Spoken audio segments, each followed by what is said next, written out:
and today I want to talk about forgiveness, specifically about forgiving the person that SA'd you, right? And so forgiveness has been coming up a lot for me since I've been reading the Bible, and it touches on forgiveness a lot. So I'm not trying to tell you what to do, do what you want. I'm not saying you have to forgive this person. I'm just saying, for me personally, I feel like that is what God wants, and that is what He's been calling me to do, right? And before I tell you the Bible verses, when I was watching this video, it's like 3 signs you're not ready to start dating, right? So let me watch this. I'm probably not ready. And so the guy, I guess he marries people, right? So he said that one of the things that he asks people is like, is there anybody that you need to forgive?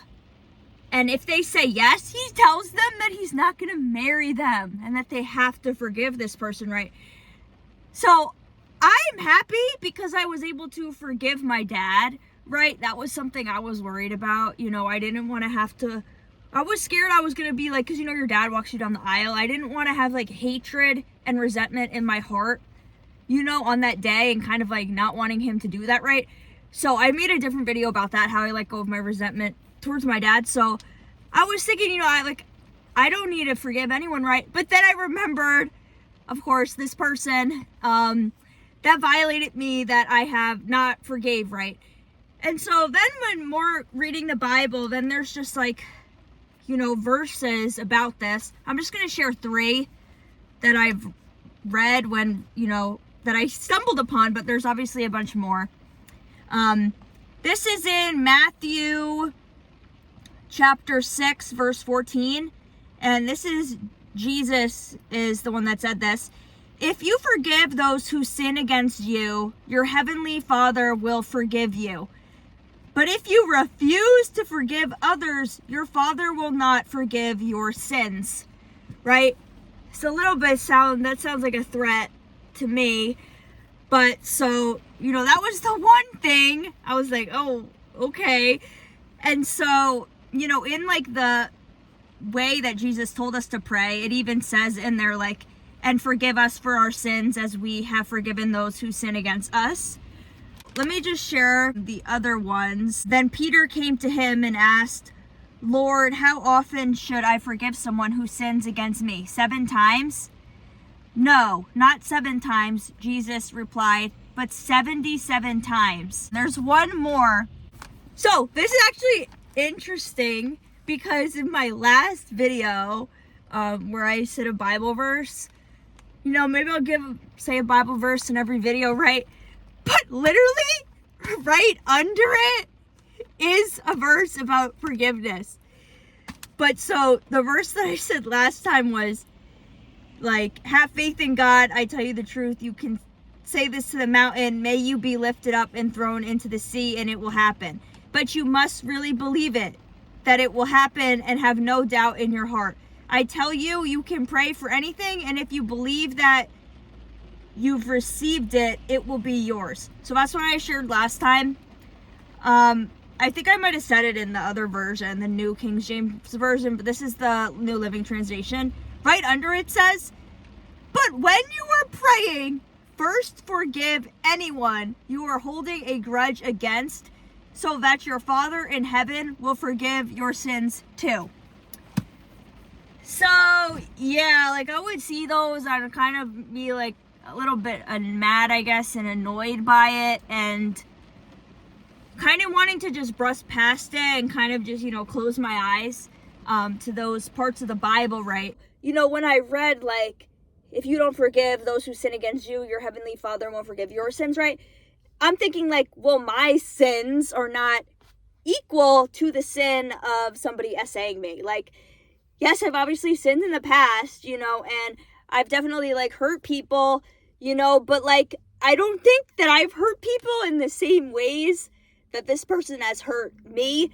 So like, part of me wants to be like, well, I shouldn't have to forgive this person because I've never committed that type of sin. It's like different if you do a certain thing to somebody and then somebody does that same thing to you. It's kind of like, well, that's like karma, you had that coming, I guess. But like, I never had done something like that, and then something like that's going to happen to me. It's like, why should I have to forgive that if I've never done that, you know? And so I guess I kind of, maybe that's like my ego or something, not wanting to forgive because of that. But at the end of the day, I still feel like the Lord is calling me to forgive. And so I am going to do my best moving forward to, you know, try to forgive this person. But yeah, that was something that was kind of like making me feel like, you know, is this verse, is it really for me? Because I've never done that to someone. Like, what? So naturally, I wrote a poem about this, and I think I'm getting a little bit closer to forgiveness than I have been in the past. But I'm not gonna lie and say that I've forgiven this person, because I haven't. However, I am hopeful that one day it will happen. In the past, I was more kind of hopeless. So let me read this poem to you, and then we could talk about it more. So when I was doing my day off the phone, every Mondays now I want to do the whole day off the phone. So then I was kind of thinking about this, you know, trauma. And so then I was like, let me write a poem about it, right? So I started writing it, and then I edited it a bit yesterday and then today. So let's get into it. They told me to forgive you. They told me to forgive you, but you haven't even said sorry. And even if you did, I'm not sure words would stop my body from tensing up whenever I let someone close enough to touch me. They told me to forgive you, but do you even feel bad? Because I'm not sure you even think that you did anything wrong. And they told me that forgiveness is about me and not you. But how does accepting an apology I never got change the way my body reacts to something that's supposed to feel good? They told me to forgive you. So I wrote this poem, and I hope that when I read it out loud, somehow you hear it, and you have a voice in your head that says, this is about me, isn't it? And I hope that you have it in you to feel bad, even if it's just for a moment. But I don't wish you bad. In fact, I wish you well. Because if I wish you bad, then you will continue to fill other people with disgust and fear of their own body, and I do not wish that kind of pain on anyone. They told me to forgive you. So I pray that you are in a better place now, and that you've learned to keep your hands to yourself, because someone once told me that the best apology is changed behavior. But how can I forgive someone that I don't see? How can I forgive someone if I don't know whether they changed or not? They told me to forgive you. And when my body feels safe again, I will. Because at that point, your touch won't have any power over me. They told me to forgive you. I hope one day I get to say, I already did. So, that's my poem. I like writing poems. It feels nice to write poems, right? And so, the reason I was able to forgive my dad is because of the part here where I said, because someone once told me the best apology is changed behavior, right? And so that was basically in reference to my dad. When they had said that to me, I still was deep in my resentment, and I didn't forgive him until like a year after that, maybe 2 years, but I think maybe just a year, right? And so you could check out my other video I already made about overcoming the resentment towards my dad, right? But because of the fact that, like, me and my dad, I see him every day, I was able to cultivate a relationship with him because of the effort that he puts in, and because of the way that he, you know, is changing his behavior. He's not perfect, like I said in my other video, but I feel as though I genuinely was able to forgive him and let go of my resentment towards him. But then the thing about the essay is, like, I have not been seeing this person. So this happened in sophomore year of college, the beginning of sophomore year of college, right? And so I'll just quickly, I guess, trauma dump and tell you what happens, because I feel like it's a little bit of a unique situation. So I went out, you know, to a party, right? So I was like drunk. Then I go to a post game to smoke. And so I'm with my friends, you know, and then there's this guy that I like, so, and who I think is cute, right? So I'm kissing him, right? And it's in a room of other people, right? So I'm kissing him, and his hands are kind of in my hair. Then all of a sudden there's like a hand, you know, down there kind of touching me, right? And so since like I said, his hands were in my hair, so and I have this thought that's like, what's going on? Like, what is this? This man has 3 hands. Like, that doesn't make sense, right? But I was in denial, and I didn't want to believe the fact that this was happening and I was being violated, right? So I just kind of continued to kiss this man, that was consensual with him, because like I said, I liked him, right? And so kind of just like disregard that was happening and block it out, right? Then the next day I go out to eat with my friends, and then my one friend tells me how her roommate was the girl that did this to me. She was like, oh, she was saying that, she was like, oh, I fingered Grace. And I was like, what? It was her! And I was like, I knew that something was happening, but I didn't say anything, And so, for part of my journey about this, well, first, then what happened was I told my mom, and then I just immediately blocked this out of my memory, because, like, why would I want to think about that, And so then I was remembered about it. It came up in conversation, then 2 years later, senior year of college, because it was me and my friend, and then this other girl, is being like, well, I'm not gay, but like, I'll let some girl eat me out or whatever, And so then my friend's like, oh, Grace, didn't this girl finger you one time? And then I was like not consensually, right? So basically, then I was reminded of it. So then I told my mom again, like, oh, my friend reminded me of this thing. And so then, that was senior year of college. So then from that point, like, I tried to block it out again. And then basically I did. But then when I got into a relationship with my last boyfriend, which was 2 years ago. So I've been out of college for 4 years now. So I guess this happened 6 years ago. And so then 2 years ago, I had a boyfriend. And then we were kind of having problems sexually. So I'm a born again virgin now, just so you know. But I've obviously been having sex with people. So anyways, we were having problems. Not like because of the way it was, like, it was just like touching, and I don't think she necessarily, I think she was just like touching me. I don't really know. So like having like the intercourse part isn't a problem, and I'm able to do that. But like if somebody's touching me in a certain way, that's when I start to get, nervous, and my body starts getting tensed up, and like start like kind of hyperventilating a little bit. And so like, my boyfriend's like, oh, I want to make you like get an orgasm, right? Like he wanted to, I guess, have it be that it was enjoyable experience for me too, not just for him. So then like I wasn't really able to, and I wasn't able to relax, right? And so then he just wants to get like these essential oils and, put them on my stomach or whatever, and he thinks that, maybe it would be relaxing.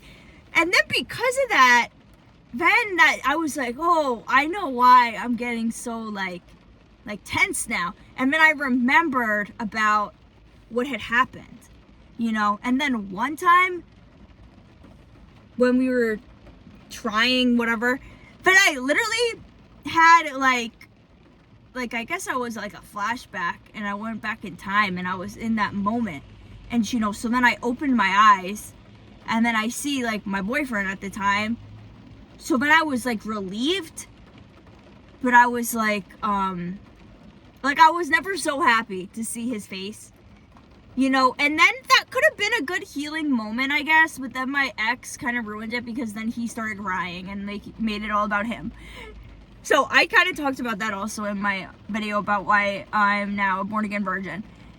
But so like that's kind of why, that's part of the reason why I feel like an SA is like, I feel like it's like the worst trauma for me. Like the stuff that happened with my dad like was painful, and I'm sure it impacts me in lots of ways that I maybe don't even know. But I feel like that being SA'd by someone is just like, I feel like it's worse, because like I said in the in the poem, like, you kind of just feel disgusted with your body, and I was kind of like disgusted with myself for allowing that to happen, you know, because like I had blame that it was my fault, and I felt like, you know, why didn't I say anything? But then I don't blame myself anymore, because it's kind of like, even if I would have said something like, oh, yo, what are you doing? Like, what's going on? Like, she still already had touched me at that point, and I still would have felt violated, and I still would probably like be tensing up in my body. So even if I had different reaction, like, it still probably would be the same outcome, you know? But so I was kind of beating myself up over that, of the fact that I was being in denial, you know, and I was blaming myself, like, how it was my fault, like, I was probably wearing a skirt, because how else would that have happened, you know?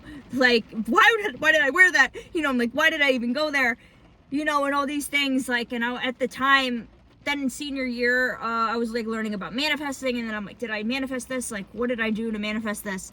You know, was it because I was having shame about myself, and then I caused another situation that invoked shame in me?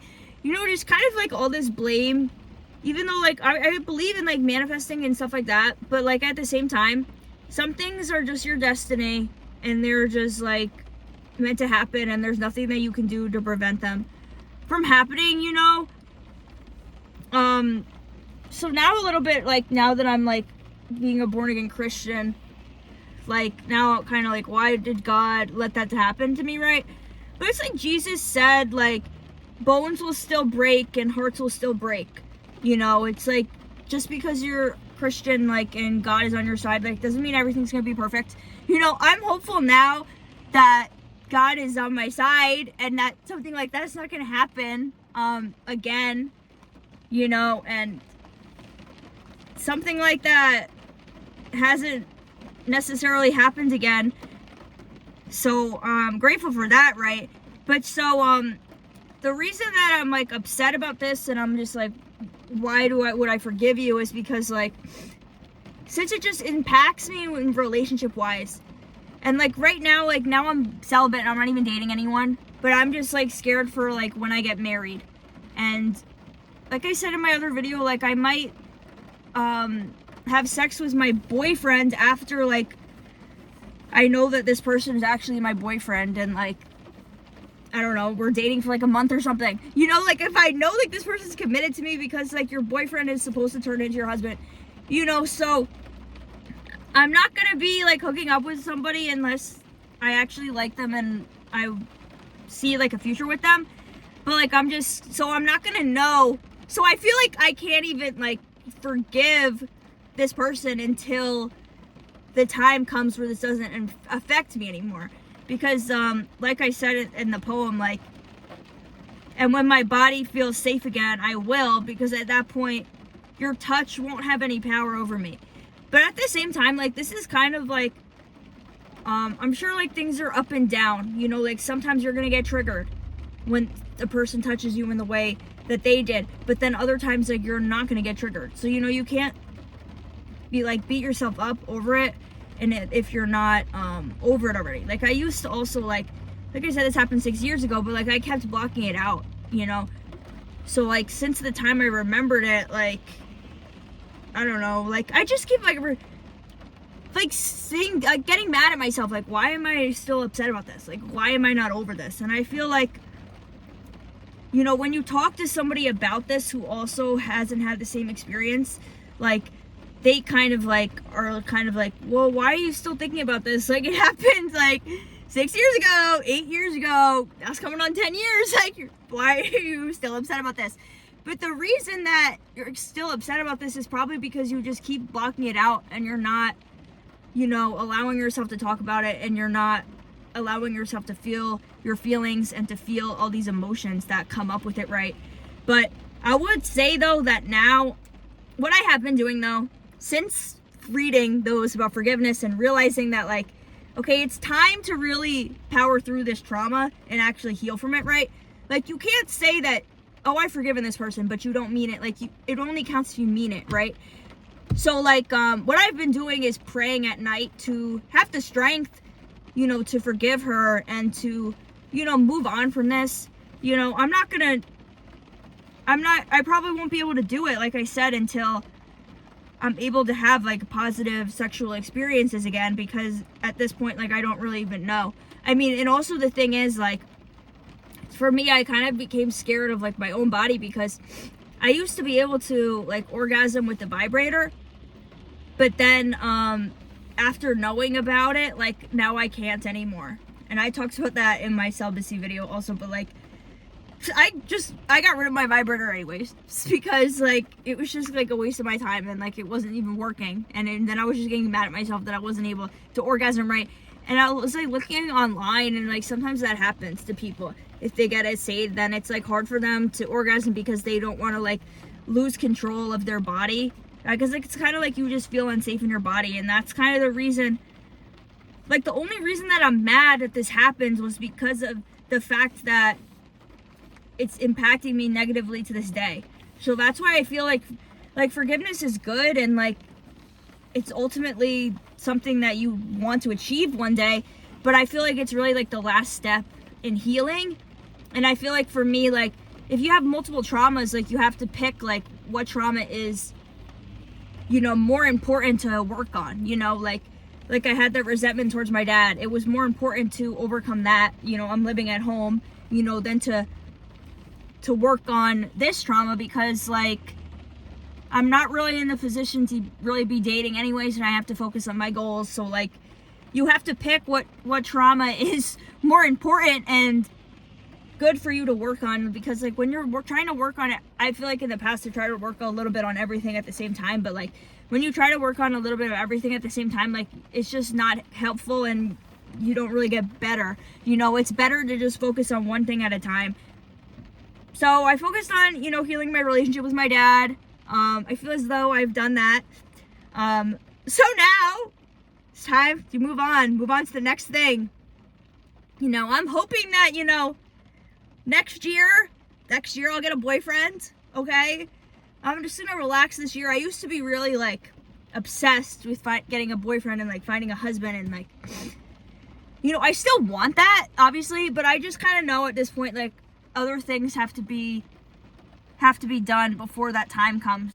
But so I just want to share though how I feel as though I am getting better, because I've written poems about this situation before.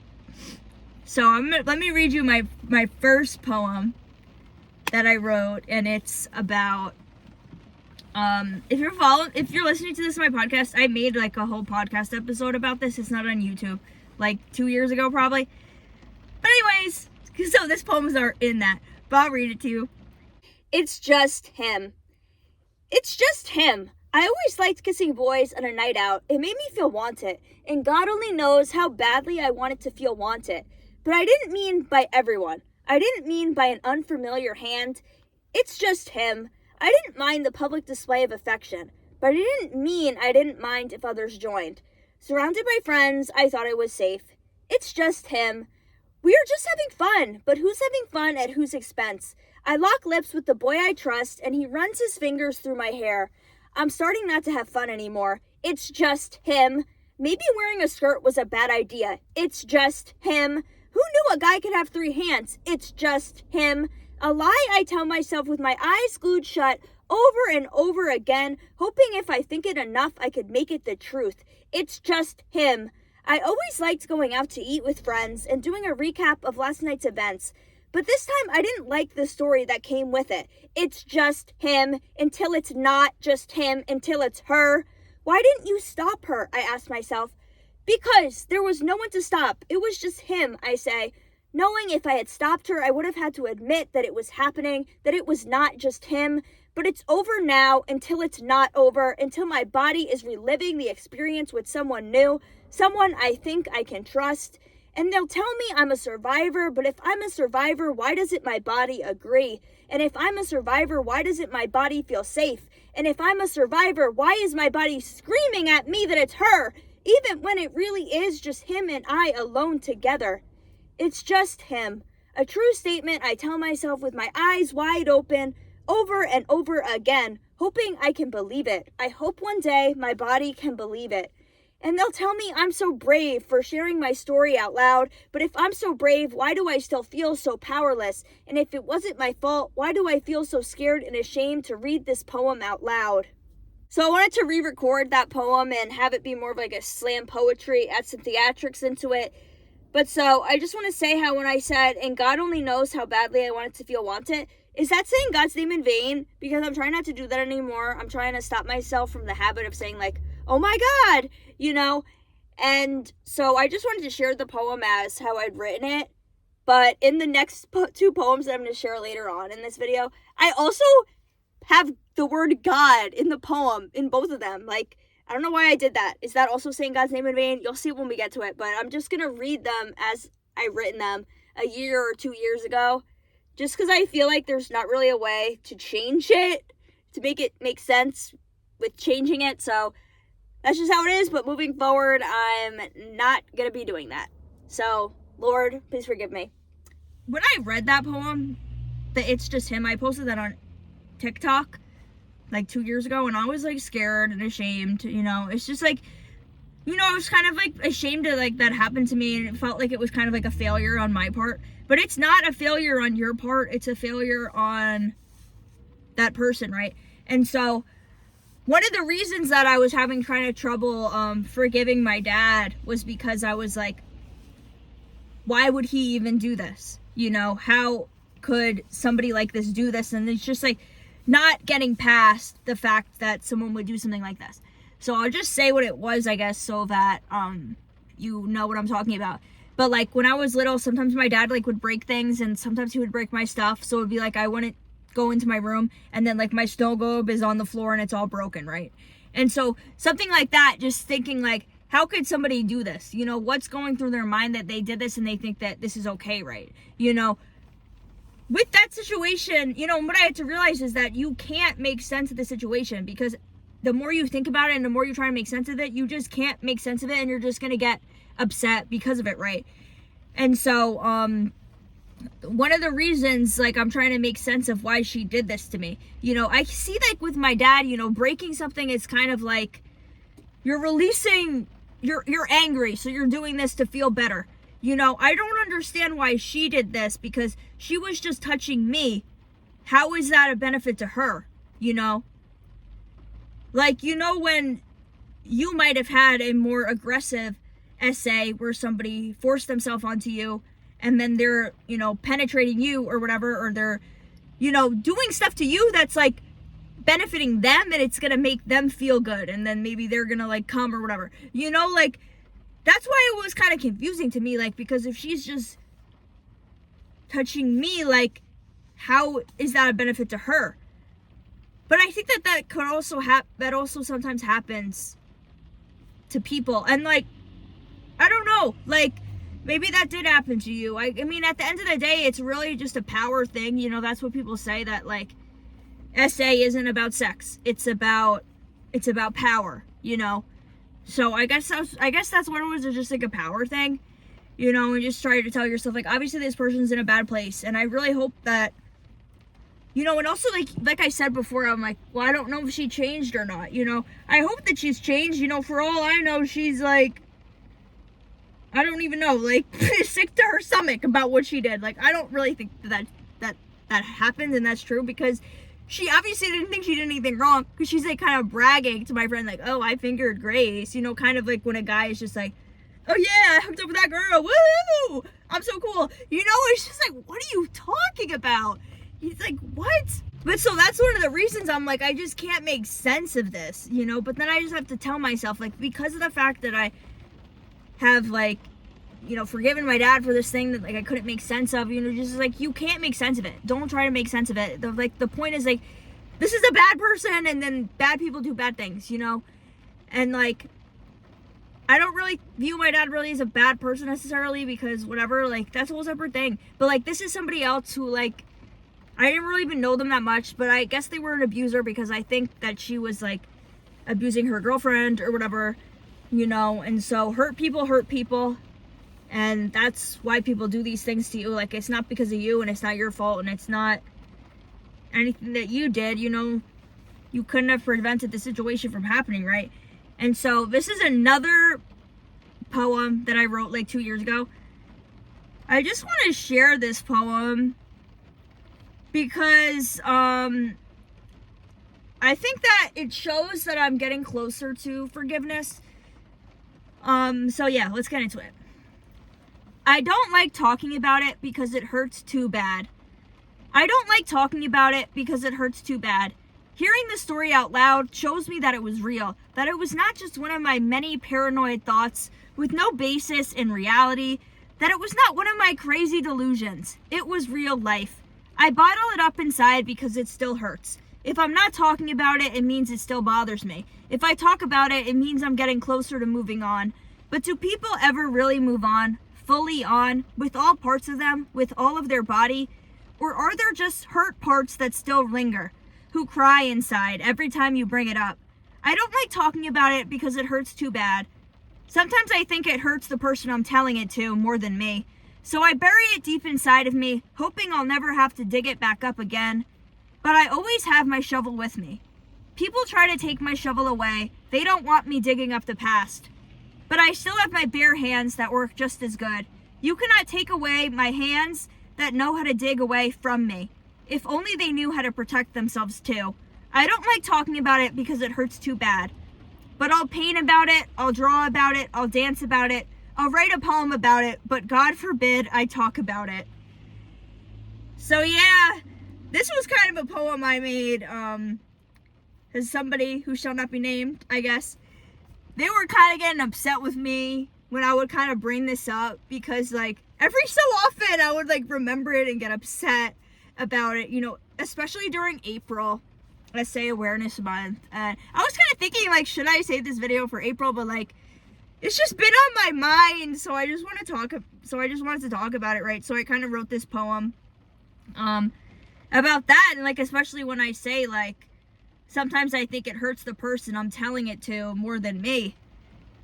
But you know that's their problem. You have to be able to share your story. It's good to share your story. It makes other people feel less alone. In my mind, the way mine happens, I feel like it's a unique experience. Never to have happened to anybody, but I'm sure that's not true, because I just feel like there are certain types of SA stories, and then there are other ones, I guess. And like, I guess for me, I was kind of like, I had added shame about the fact that it was a woman, and it was kind of made me upset, like, one, I'm not even gay, I'm straight, I'm sure even if I was gay, this would obviously still be a painful situation, and even if it was a man, it would still be a painful situation, but because it was a woman, I was just kind of upset, like, what happened to girls supporting girls, right? It's like, you're supposed to be on my side, like, why would you do something like this to me? It's just like added shame and added like anger, and like, I don't even know, like, how do I feel right now? Like, I'm not sure if I'm angry or if I'm upset, like, because part of me, I just want to, like, with my mind, I feel like it could be easier for me to start to forgive, and just kind of viewing it as this was a story, that happened in my life. It happened, and now it's like, it's over now, but then in my body, I know that that's not true because of the flashback I had, and like, that was 2 years ago, but I just fear that will happen again, That's why, like, whoever I'm gonna be with next, they have to be patient with me, have to be patient with myself too, and like, you can't beat yourself up if like, you are not able to orgasm like you used to, or do certain things that you used to, but like, still be hopeful that eventually you will be able to gain back feeling in control of your body and feeling powerful again in your body, And so I like to make videos that are inspirational and helpful in some way. I like to talk about things that I've overcame. Obviously, I didn't overcome this, but I just kind of want to share this, maybe to help you feel less alone, and maybe if you have some tips. For me, maybe you're kind of feeling the pressure to forgive because the Bible, I don't know, Christianity, whatever, but be hopeful. You know, you don't lie to yourself. Don't say you've forgiven someone when you haven't. You know, don't force yourself to forgive. Forgiveness is the last step. You know, forgive when you're ready. You know, I think I'm definitely on the right path. You know, writing the poems I think is helpful. Sharing the poems is also helpful too, because I had some poems in here, not even about that, about other things that, like, I never shared them. I'm like, oh, I should have shared this, you know? But so this is another poem that isn't about this, but I feel like the ending of it, is nice, I think, and it kind of shows that I've came far with overcoming my resentment towards my dad. So, like, it makes me hopeful that I can overcome this as well, you know? Embracing powerlessness. Who am I to believe I am powerful enough to control your emotions? Powerful enough to stop your aching heart from aching? Powerful enough to keep the beast inside of you locked in a cage, somewhere far away from me that I can no longer hear its roars? Maybe powerlessness is just a feeling that comes with realizing I can't.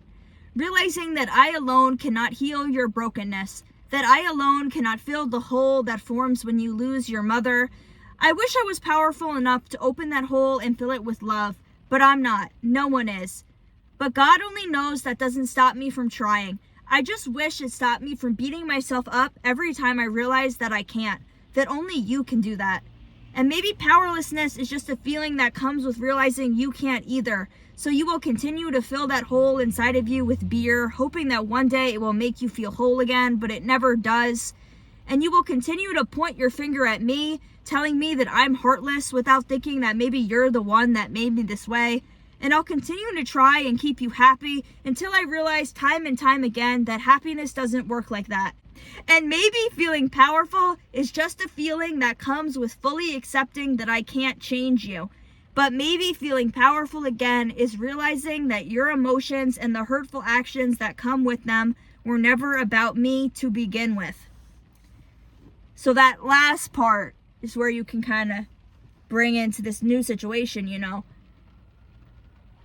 The powerfulness, like feeling powerful again, you know, realizing that this person that violated you, you know, it wasn't about you. It's not your fault.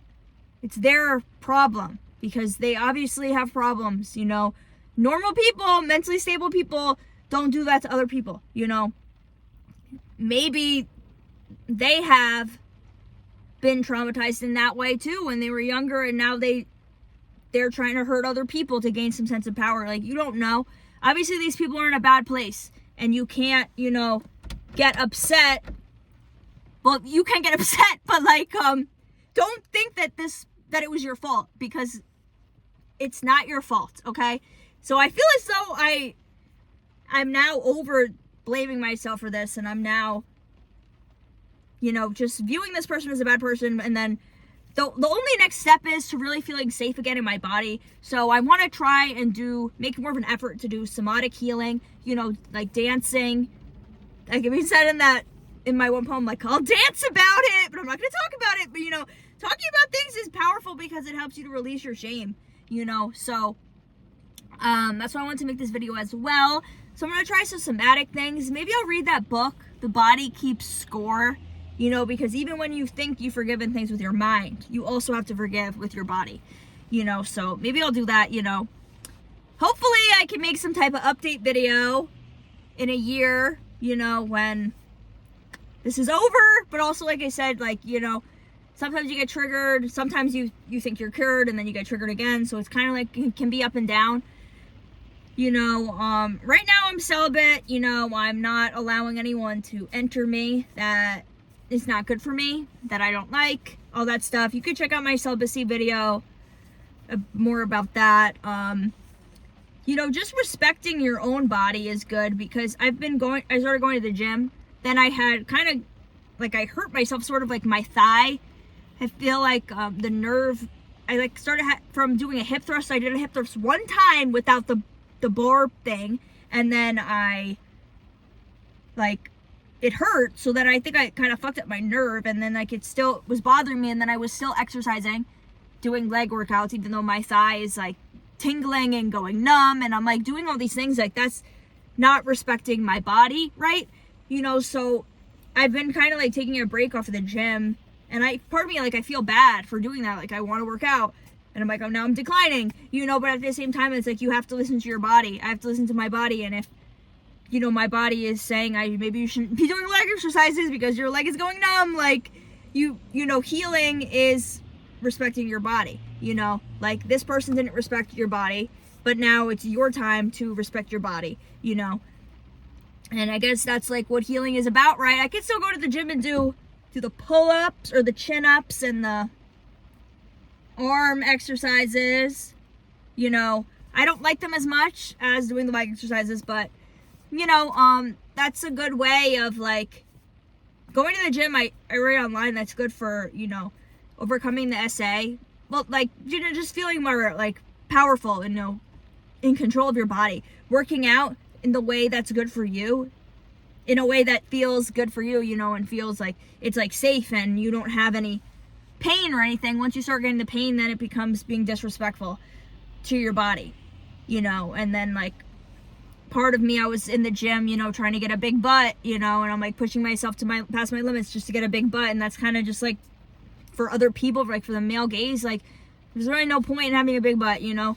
I still don't think leg exercises are important for me, just because of the fact that I had ACL surgery 2 years ago, so it just makes me feel confident, like, in my abilities, and confident, like, to walk and to, like, do certain physical things if my legs are strong. So that's why I want to still do the leg exercises, but I don't need to be, like, focusing on the glutes. I can focus, you know, on the quads and the hamstrings and stuff like that.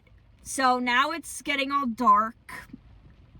So, let me know if this video was helpful for you, and comment any other videos that you want to hear me making, and I'll see you in my next video.